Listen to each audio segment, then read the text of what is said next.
Hello, I'm Dr. Hassaan Tohid with a very useful topic, 13 easy steps of writing a case study.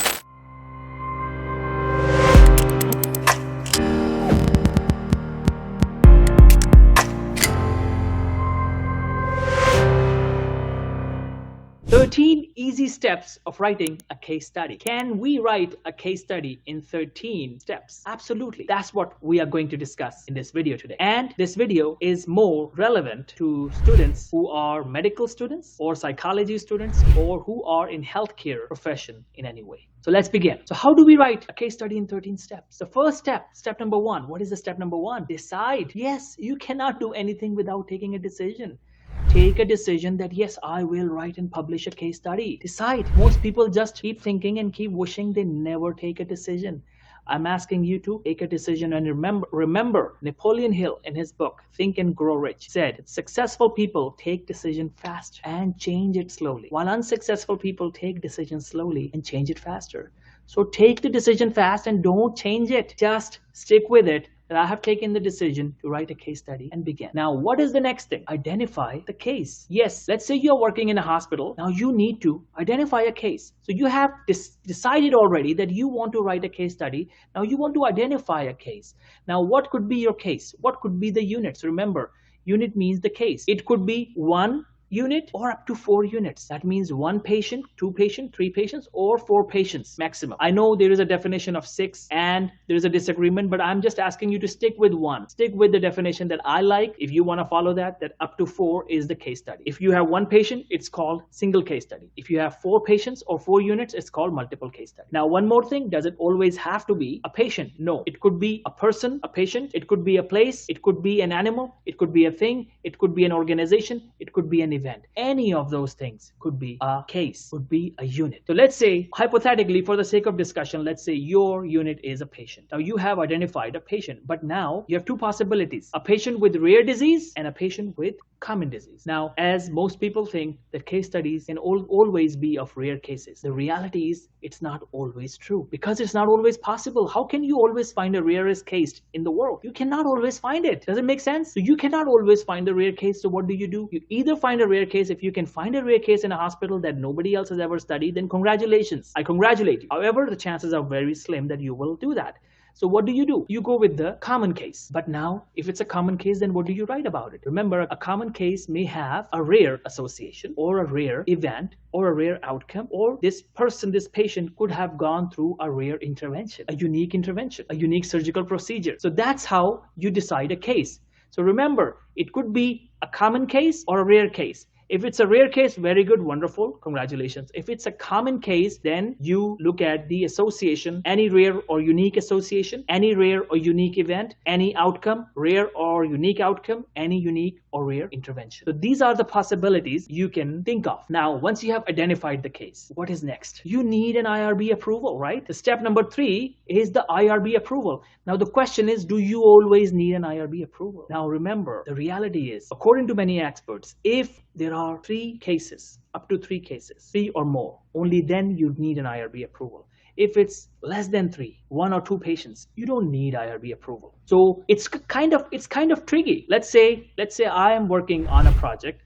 I decided a project, my step 1. My step 2 was I identified a case. Now the third step is, do I need an IRB approval? What do? You go to the university administration and ask them. You ask the management, you ask the IRB, that do you need an IRB approval? If the university says that no, you don't need an IRB approval because you are studying only 1 or 2 patients, you don't need IRB approval, that's very good. You still get a letter from them because the journals may ask for this letter. Remember, although IRB approval is not needed if it's less than 3, but some journals may reject your paper just because you don't have an IRB approval letter. So what do? You ask the IRB to issue a letter that no IRB was needed for this project. And it is also possible that journals may still reject your article because you did not do an IRB approval. So ideally, it's a tricky situation. As I said, if I were you, I would just take the letter from IRB that no IRB approval is needed if I have less than 3 patients. If more, then I will get the IRB approval letter.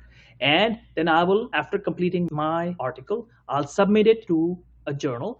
And if that particular journal still rejects it, then who cares? I'll submit to another journal. Yes, some journals can have different rules.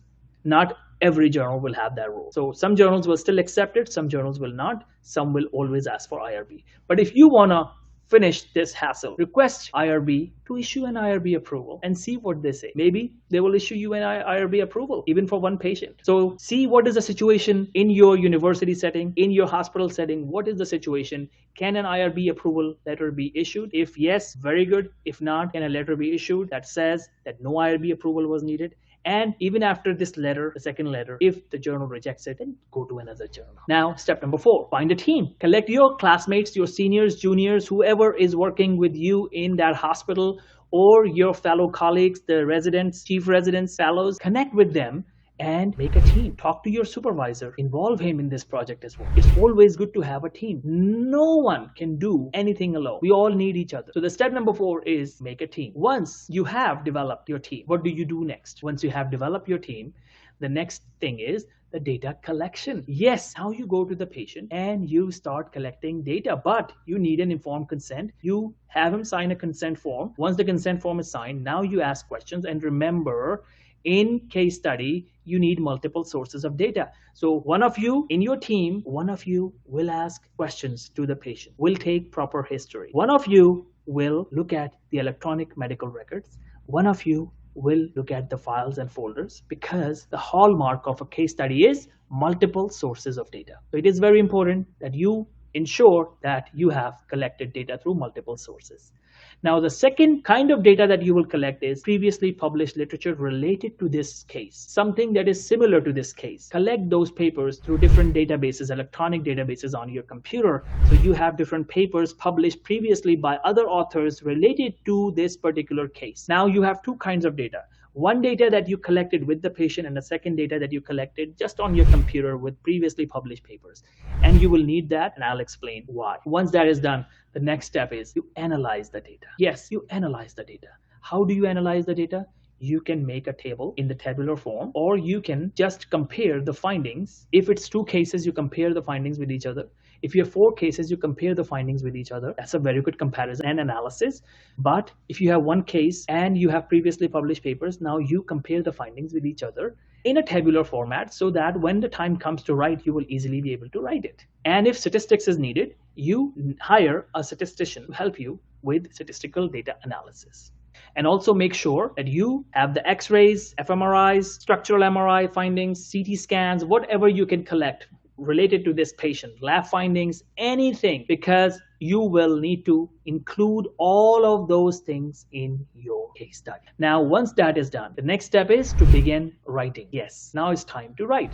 Now, this is the step number 7. Now, step number 8 is, what part do you write the first? Can you write abstract? Yes, you can, because you have already collected data, everything is good. But I do know that there are people who will say that write abstract always in the end, and I am a firm supporter of that. So if you want to do that in the end, that's very good. If not, then you can write the abstract right now. Now, the 9th step is write down the introduction, and make sure you write the problem and a research question in the introduction that you are trying to answer. So make sure you think about the possible research questions and problems that you can think of related to this particular case study. Now, the next thing is the method and results. You don't need method and results. Yes, you don't need method and results. What do you need here? Instead of method and results, just bring the case presentation. Yes, everything about that case, write it down in the case presentation.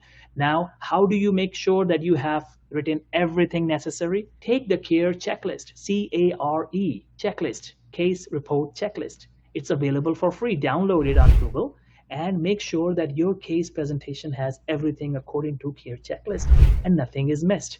Now, the next step is write a discussion section. In the discussion section, you do the discussion on the case. What is the discussion? The discussion is the analysis and interpretation of your findings. So explain the case. What do you feel about it? What do you think about it? And compare it with previously published papers. Or if you have multiple cases, then compare the cases with one another and then still compare with previously published papers to make a wonderful point. And ideally, because you were answering a solution, you were answering the question and looking for a solution of a problem, as you discussed in your introduction section. So here in discussion section, you will write down the solution. You will give a proposed solution of that problem, of that question in your discussion section. Then the next thing is you write down the limitation section, and then the conclusion section. The last section is the conclusion section. The conclusion is the lesson learned, and just write down what you have learned in this case from the case presentation and with the discussion that you have done. These are the 13 steps of writing a case study. Once this is done, then you are ready to submit and publish your paper.